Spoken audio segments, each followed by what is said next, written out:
Everybody, thanks for joining us for the Zoom. I feel like we are getting closer to the day when we are going to be able to do this in person and be together, and that is really exciting. So I would start by saying, please encourage people around you to get educated about vaccination. If they are hesitant, it is our way back to people being healthy and have safety in this time ahead. It is so important to our city. And I'll tell you something, you could start to feel it on the streets. I think we have magic ahead for us as New Yorkers. We are a magical city with the greatest communities in the world. And I am really optimistic. I know you guys on the street can feel it. And I will say today, one of the people who has been a champion for New York and helped make our city magical by really fighting for us every day in Washington, D.C.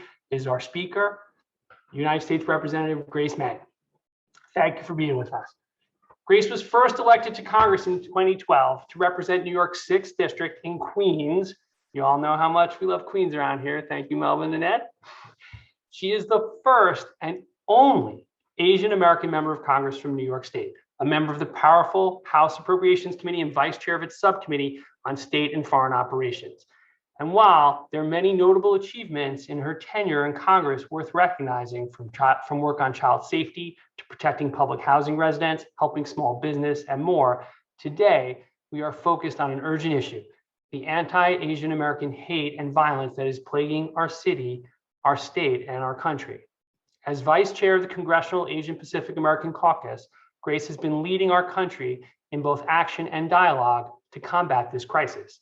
Just last week, by a vote of 94-1, with Senator Josh Hawley being the one no vote, the Senate passed her and Senator Mazie Hirono's COVID-19 Hate Crimes Act, which seeks to address the surge in anti-Asian violence and hate stemming from the pandemic.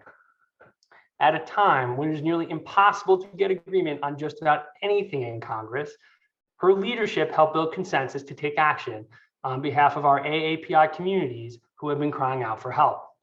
Next, House is expected to take up the legislation in May. Now, we all know, listen, Asian culture is a vital and beloved part of the vibrancy of our city, part of our diverse fabric that makes our city so special. Here at ABME, we stand with the Asian American community in support at this incredibly important time. Attacks against our Asian American friends, colleagues, neighbors are appalling, unacceptable, and an affront to everything we stand for as New Yorkers. Our city has an incredible heritage of being a beacon of light for the world, for all cultures, for us standing together. But that light only continues to shine if we are vigilant and we protect it, and we actually protect each other. Congresswoman Meng, we are so happy to have you here today to speak to us. I'm going to send the Zoom over to you. Thank you so much, Stephen, for your kind words and for your leadership. Thank you to Melva Miller as well. I have to give a shout out as a Queens girl, and I know Stephen has some Queens roots, so we'll show that off in the future as well. But really want to thank the entire ABNY family for the constant work that all of you are doing in your own ways to make New York the best place to live and work as it is. And I want to give a special shout out to all of you for your tireless efforts during the period where we were going through the census. I know everyone's talking about the 89 votes or more people that we needed to be counted, but recognize that in the midst of a pandemic, in economic tough times, when New York was slated to lose 2 seats, we didn't, get to that point. And so I really want to say thank you to ABNY for your tremendous efforts. I hope you are all doing well and you are staying healthy. I know most of you are probably still working remote. I am working remote for most of my time from here in Queens, New York. This orchid, this flower behind me has literally died and come alive again in this period of the pandemic. But I'm hopeful that we will start seeing our city continuing to open up soon.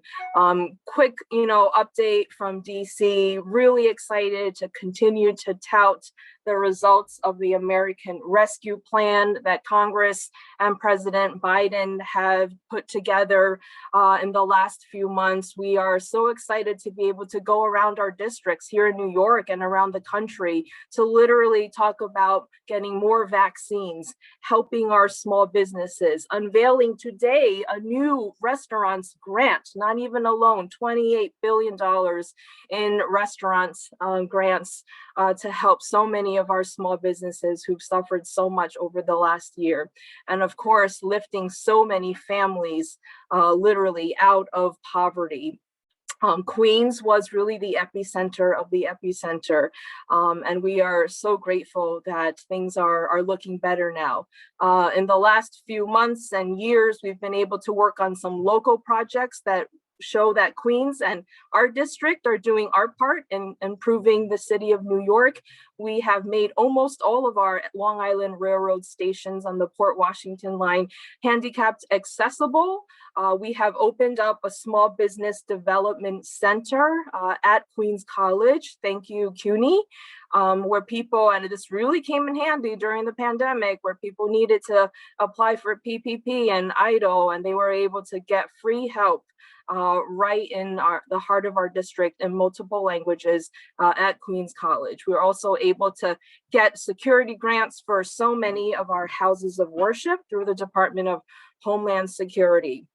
We're going to keep plugging away with this new administration as we work on an American jobs plan, which of course will include traditional infrastructure like roads, bridges, and highways, but also think of ways where we can more creatively invest and create new jobs, more affordable broadband access, the infrastructure of the care economy.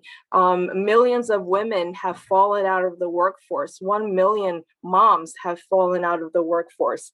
So we need to make sure that we are helping them get back on track, and not just to the place where we were before, but even better, as Joe Biden says, to build back better. One thing that we can't avoid really talking about, and I'm so thankful to ABNY for giving us this space today to talk about the increase of incidents of hate against the Asian American community. It's been a really tough year for so many Americans across the country. And for the Asian American community, we've sort of been battling two different types of viruses, that of COVID-19 and another of, this virus of hatred and bigotry. People are really scared. People are telling their parents and their grandparents not to leave the house, that they'll buy the groceries and bring them over. People are telling friends to walk in pairs and not to go anywhere alone. People are telling their kids not to go play outside, even though the weather is getting nicer. And I will say that growing up as an Asian American, all of this really brings back a lot of the experiences that I went through, but probably never really talked about and never really even verbalized it out loud to my own family. And I was never in any real physical danger, but growing up with constant and consistent comments, like people making fun of my eyes, people making fun of my food, my culture, my traditions. I remember once I brought Meng to school and they said I was eating worms. People asking me how I could possibly have spoken English so well, even though I was born and raised here. People telling me to go back to wherever I came from, even though that was literally right in Queens, New York. And so these stories are not unique to me. They are so common for every Asian American, probably in this city. And Asian Americans have often been viewed as being invisible and silent, or as foreigners. And like I said, most of these incidents didn't put most of us in any physical harm. And we often brushed it off because the few times we did speak about it or did speak up, people would say, oh God, it's just a joke. Can't you take a joke, right? So it's just growing up with those constant type of microaggressions and, side comments where people just thought we should just, take it. And I will say that one good thing that I think that has come out of this across the country, but especially here in New York City, is this demonstration of allyship and solidarity. I will say, as an Asian American kid growing up in Queens, New York, I have never felt such a widespread showing of support from so many people who don't look like me and who might not share a similar background as me. And that's what Queens and New York City is all about. And I am so thankful and encouraged as every day goes by, because different communities are coming together to talk about these issues, not just the violent ones, but the everyday opportunities and spaces where we have to be able to come together and have these difficult and challenging conversations. I think I've spoken to most of the schools in my district just within the last month or two, because some schools, some leaders in our universe are really talking about this issue probably for the very first time in their lives. And I want to make sure that we are being constructive as leaders, that we are walking forward in progress, in solidarity to make progress. Leaders in this city have come together so often to support each other in past months and past years. I remember walking over the Brooklyn Bridge with our Jewish community, marching against anti-Semitism. I remember taking my kids to rallies around the city to say that Black Lives Matter. And these are just some of the examples and some of the leaders who have now come out in strong support of the Asian American community. And actually, those are some of the easier events and conversations for us to have. The more challenging ones are to be able to communicate all this to the people who might not be at the rallies, to the people who might not be seeing on social media or cable news networks that our communities are coming together. We can't assume that everyone understands and feels that. And so I just feel like it is a huge responsibility of mine, and I think all of you can play a role to ensure that the most grassroots members of our shared communities know that we are there for each other and helping each other. A lot of people ask me, how can we help? How can one help? I think there's a really wide spectrum of ways for people to help. You have people who are super well versed in some of these issues. They've written books, they're journalists, whatnot. But then there are also the people who approach me and say, I've never gone to a rally before. I've never emailed a politician. I've never spoken up at a local, school council meeting. I don't know how to advocate for myself. And this is when I say that I'm also thankful for allyship with other communities, because oftentimes the muscle and the vocabulary of advocacy in the Asian American community is relatively young and relatively new.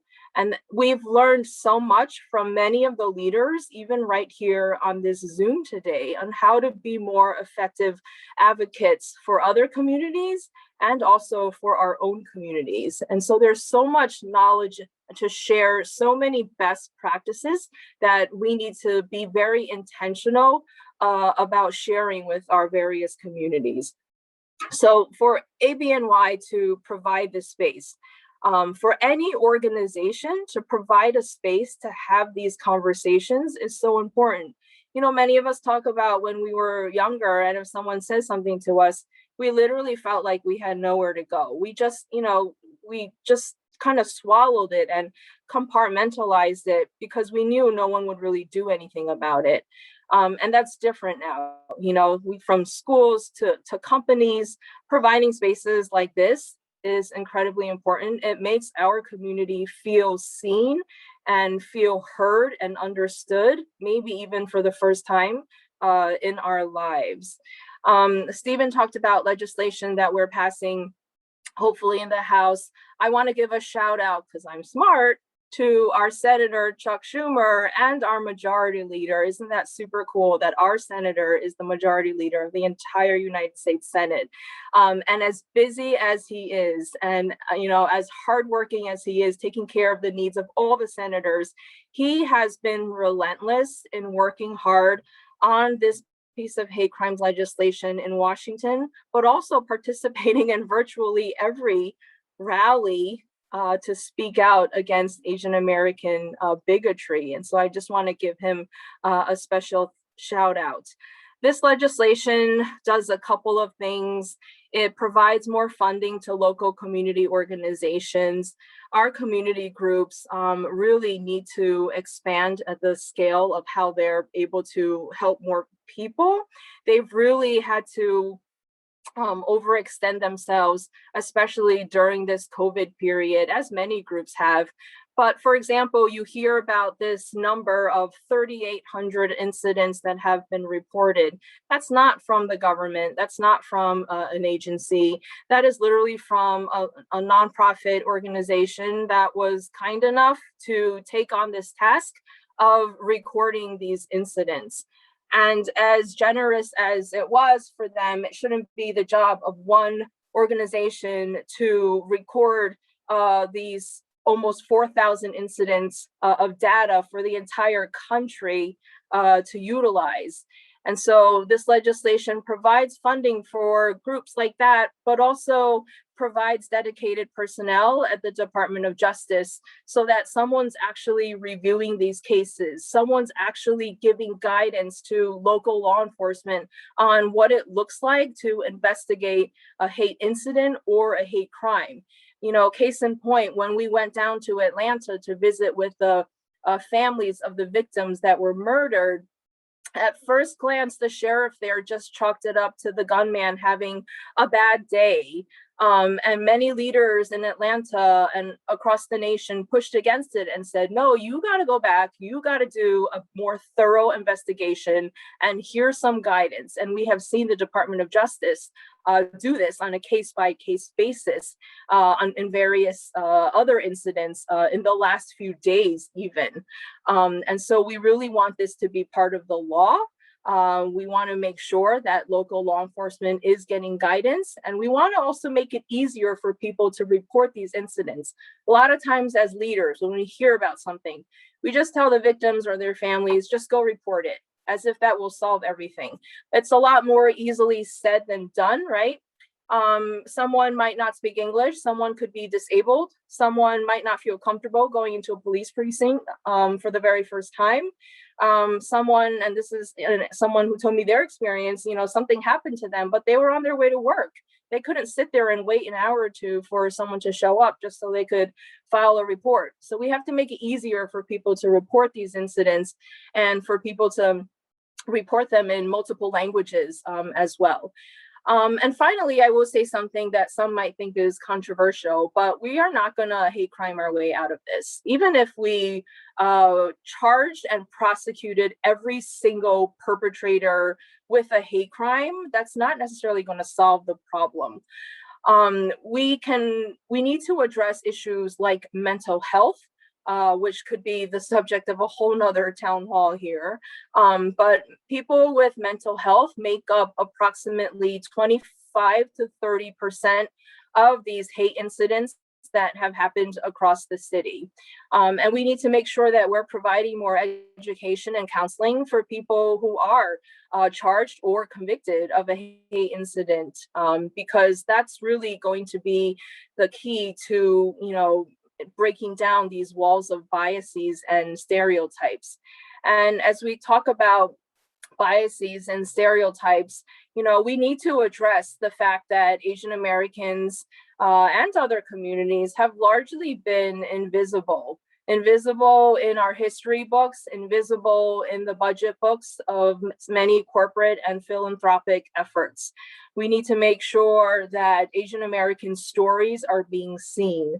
One thing that I told the families of the victims in Atlanta was that I was thankful that their mom's stories were now a part of our American history. For way too long, as a kid whose dad worked in a restaurant for most of my childhood, I was embarrassed about my parents. My parents didn't have jobs like the other kids in the class. My parents, the clothes they wore to work looked and smelled different than the other kids' parents in my school, and never really fully appreciated the fact that my story, even though different, was just as American as anyone else. And so we need to make sure that whether it's in our history books, that in our history books, we are seeing a more complete history of America. I didn't learn enough growing up, and many kids don't. I didn't learn enough about, the Chinese Exclusion Act, or that Japanese Americans were put in internment camps, citizens, and that slaves built the US Capitol, the very place where I work every single day. And we need to make sure that our kids, our next generation of leaders, are getting a more diverse education and complete teaching of what complete American history looks like, in order to break down these walls of stereotypes that too many, even in our diverse city, harbor. So that's a little bit of what we've been working on in trying to address this issue. Again, I really want to say thank you to ABNY for the advocacy that you do on behalf of our great city, and I hope to continue to partner with you on many issues. So thank you, Stephen and Melva, and everyone on the board for having me. Thank you. Thank you for, well, a few things. First, I want to say thank you for what you're doing for our city and our state. I want to say thank you really for sharing such deep personal stories about yourself as a kid and about your parents. I will say, if I can, in the course of this, get you to tell a couple another story about your parents, that would be amazing, in the same spirit of having personal stories live as part of our fabric and be known. Not that it has to be now, but like, I'm somebody who loves telling stories about my dad who just passed away. So if you'll, before we're done, if you'll share a story about your parents that we can all learn from, that would be amazing.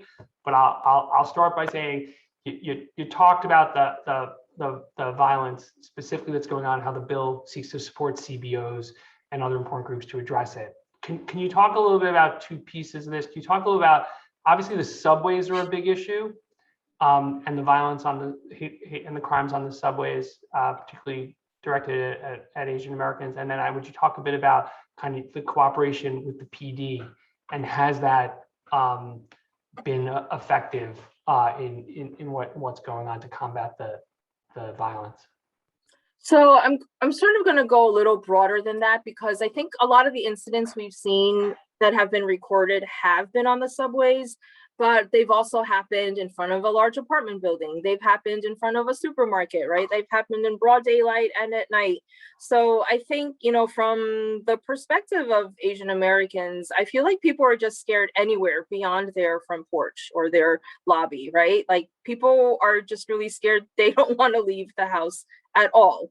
I have people texting me left and right, like, I got pepper spray, you want one? Where do you buy pepper spray? So, that's sort of the general sentiment, even beyond mass transit.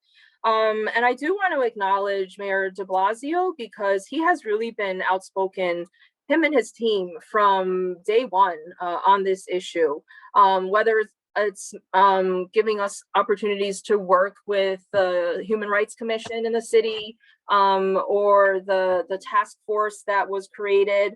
And I also want to give a shout out to Attorney General Tish James, because she's been super vocal in expanding the hate crimes hotline that her office created. And they also, like what I want at the federal level, they have dedicated personnel in her office now working on hate crimes. But a lot of what we talk with, what we are working with the NYPD and the mayor's office and the city, it kind of comes at the back end, right? And so, like I said before, hate crime legislation and hate crime investigation is only a part of it, and that comes at the back end. This is a very complex problem and solution, so we also have to address it at the front end, which is why I talk about issues like mental health, education, providing space for people to make sure that they know that each other's communities are supporting each other, because you and I know that on this call, right? Like I know that Reverend Sharpton's been out there, NAACP, Hispanic Federation, all of these organizations, ADL, HAC, they've been on the forefront publicly, you know, at press conferences with their own communities, talking about this issue, but many in our communities still don't. And so I think a lot of the most challenging work actually has to go in from the front and middle ends as well. We have a question I'll put to you from our audience. It says the media has created a narrative of Asians being attacked by Black and Hispanic community members, pitting communities against each other, when the majority of the attacks, or a large portion of the attacks, have been committed by those suffering from mental illness. What can we do as APIAs, and also, I mean, for everybody, to keep our own from blaming other communities and further deepening racial animosity, and really, I think, kind of driving our communities apart instead of together? That's a really good question. And this is an issue that keeps me up at night. I don't know the full answer to this. I don't know all the solutions. I don't even know what to Google, like when I'm looking for answers. But I'll tell you a little bit of what I'm doing that I hope is helpful. I've heard this rhetoric. I've heard it on Zooms with schools and students as young as 3rd grade. And I know they get it from their parents. I've heard it at rallies, and I've seen it in ethnic media, where in the limited Chinese that I know that when a perpetrator is white, that the media doesn't really, you know, include that, right, in the description. I know my color is in Chinese at least. But when the perpetrator is Black or Hispanic, they have it in the headline, they have it in the body, they've got pictures. And I'm not saying it's intentional, but we have to work together to be more intentional and responsible in how we are contextualizing how we tell these stories.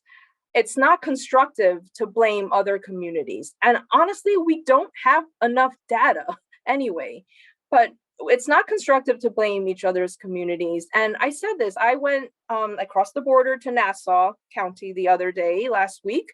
And I try to say this at every rally, because there are many people there who have probably never been to any sort of, you know, rally like that before. And I told them, I said, I don't care what race the perpetrator is. That's not constructive. It's not helpful. And I heard a local organizer say, she's from California, she reminded us that racism is never the answer to racism. The answer to racism is solidarity.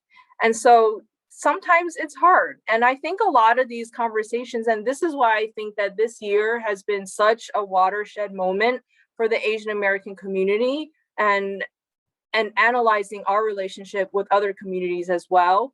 Last year, when so many diverse people were at Black Lives Matters protests, a lot of us Asian kids had conversations with people in our families and our networks for the very first time, when they were wondering why we as Asians were at a Black Lives Matter protest, right?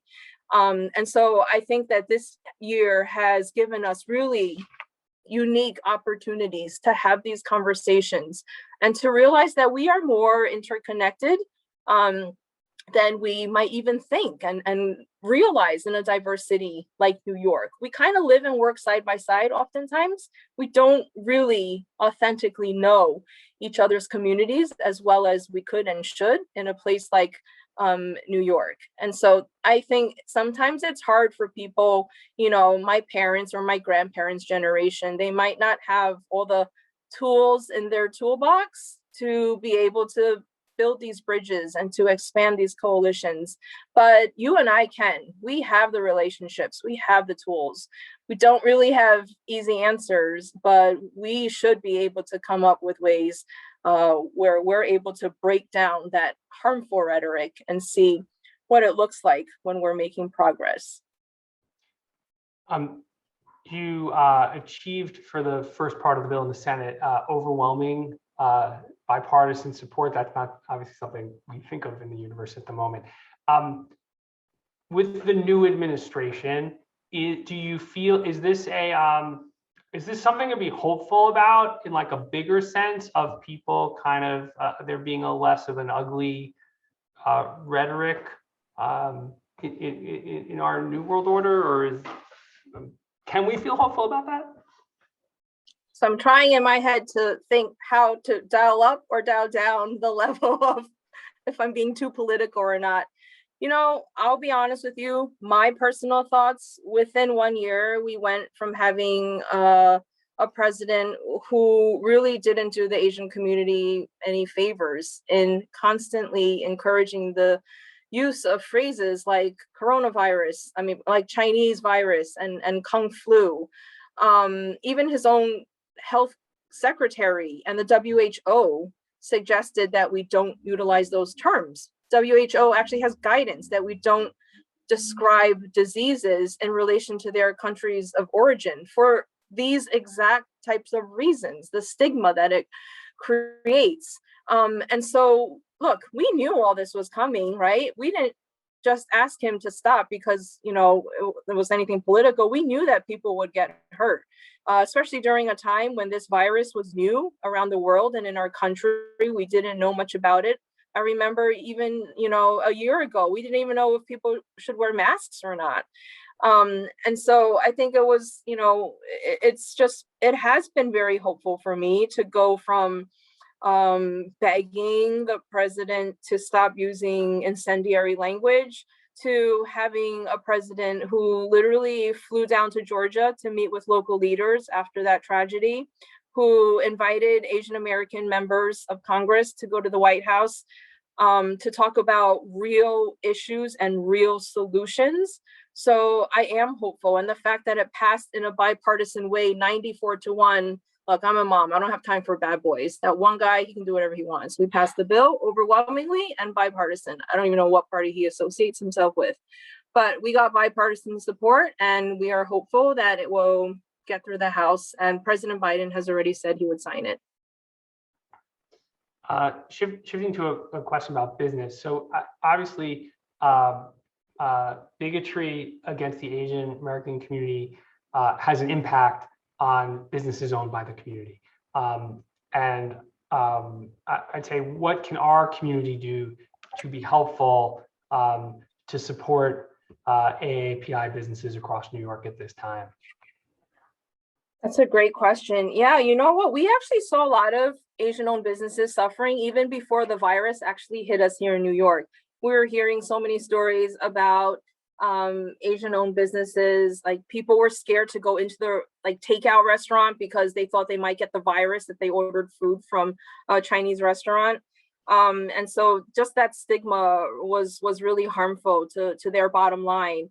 I think what's helpful, you know, number one, which so many New Yorkers have been doing, to visit these businesses, right? And try to spend money there and to support them. I think it means the world.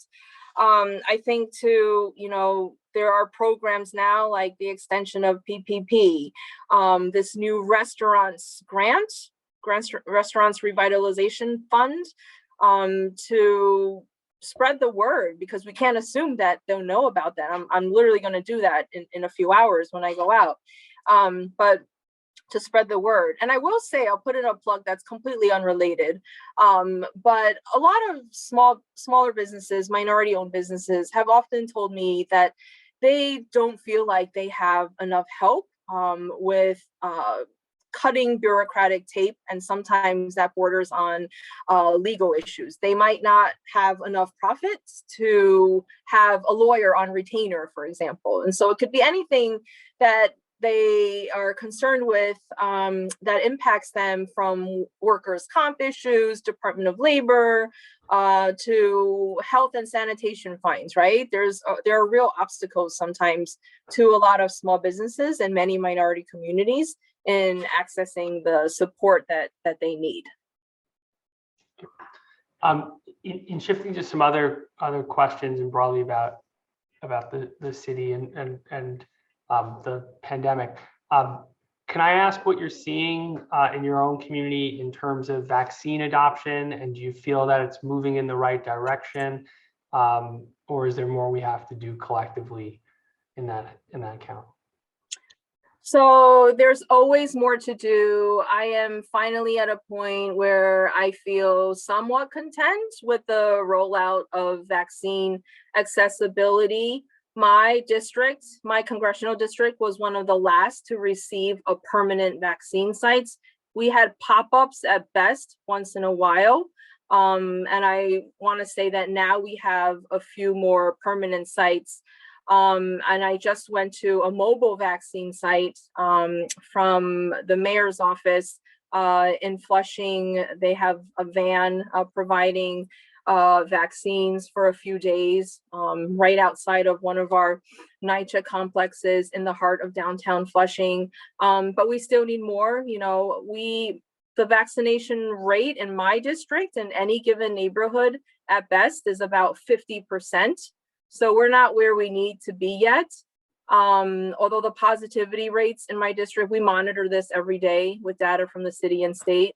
The positivity rates have gone down, but we do want to see the vaccination rates continue to go up. And I think that as the vaccines are coming to the neighborhoods, and what's smart of the city is they're partnering with local organizations that everyday people know and trust, we're seeing more willingness for people to get vaccines, because it's also been hard for people to sign up online. I mean, I spent a good chunk of the earlier months, you know, every non-English speaking person I knew in my life, from relatives to neighbors, you know, they would ask me to help them schedule a vaccine because they couldn't do it. They either don't have a device or broadband access, or they don't, you know, they aren't comfortable with the English language to be able to go online, to be able to, you know, get an appointment.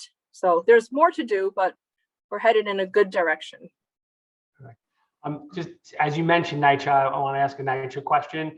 Obviously, a lot of the problems in housing have been exacerbated by the pandemic. First, are things getting better in NYCHA? Are you feeling things getting better at all in terms of the practical problems it's had over the years to decades for your constituents? And if not, are there other things that we need to push for to make things get better? I mean, in general, I think it's been great to work with the Biden administration as we provide more funding for the city and more funding for affordable housing. I have 3 NYCHA complexes in my district. One of my top concerns is still the presence of lead and the lack of heat and gas way too often for way too many of my constituents who are cooking holiday dinners, oftentimes with one of those, you know, stovetop, I forgot what they're called. But that shouldn't be the case. And so, yes, there's more funding, but we need to make sure that they are being able to access it and make the proper repairs that they need just to have, you know, a good quality of life, like any other person. I know your mom, you mentioned your kids getting back in school. Obviously, it's been, I also have little kids. It's obviously been a really rough time with Zoom education and trying to keep everybody up. So I'd say is, where do you think we are, and do you feel there's a gap? And if so, like, do you support something like summer school? What do you think we can do to kind of not let this generation of kids fall a full year to a year and a half behind because of COVID? Oh, that's a tough question. I don't want to overstep and, you know, misrepresent anything that the city and the state are working on. I'm thankful to the state for giving the city many billions of dollars in owed funding for our New York City schools. And as we talk about schools and as we talk about lead, you know, there's the lead infrastructure with lead in our schools. I know the Senate passed legislation, I think yesterday, to help address this issue, but you know, our kids can't even drink out of the water fountain at our local schools, at our local parks, and Queens is actually amongst the worst. And so, you know, one of the issues that I had actually been working on prior to the pandemic was this issue of broadband access. And I didn't necessarily think about it from the perspective of a New Yorker. I was one of the officers of the Democratic Party for the last 4 years and got to travel around the country. I went to 20 some states and saw way too many cases where there were students or families who had no internet access, or they had to go do their homework in, the parking lot of a fast food restaurant, or to borrow a hotspot from the library when it was open. So this is 12 million kids on a good day before the pandemic. And then the pandemic hits, and unfortunately, it makes a lot more sense to people in Congress why we need to work on this. There are very easy and quick ways, through hotspots or the E-rate programs, through the FCC, where we're able to get many more people affordable internet access as much as possible. But internet it's a human right. It's like having electricity. It's like having clean water. If we want to be serious about getting our kids back to school and to help make up for this year that some might have lost, we don't even fully know how many kids have not been in the school system. I was fortunate enough to be home mostly during the day, where I could watch my kids and make sure that they were on the computer and that they had their own devices and that they were able to somewhat participate in class. But that's not possible for every family and every kid.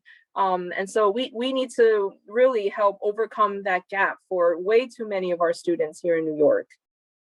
Is there anything our community can do to be helpful in this regard? It sounds like you're saying that the light has gone on in government, that there's a real recognition this is important. Yeah, definitely. I mean, we want to make sure that we had about $7 billion in the American Rescue Plan for broadband access. We also, our job is not done. We want to continue to make sure that we're working with our private sector and government as well to make sure that the infrastructure is there. I think with our upcoming jobs plan, there will be space for collaboration to increase the number of people who have access to the internet as well. So maybe something there. All right, if I can ask you just one final question, if I could end on your parents. Your parents obviously raised a congressperson, and the first Asian American congressperson from our state. So I would say, is there anything you can tell us either about them or what they taught you that helped you get to where you are today as the trailblazer you've become? I'm not gonna talk about my parents. I'm gonna talk about my grandma, because she's my favorite. She was my roommate during law school. We're tight. And I finally got her to get her vaccine, so I'm happy. My grandma was the first one in our country and our family to come to this country. She worked as a housekeeper, and then later on my parents came over. And she never went to high school or college. She never ran for office or anything. But in her broken English and very limited skills, she has taught me so much. And if I had to name one person who has given me the most and the best advice in being a responsive elected official, it's her.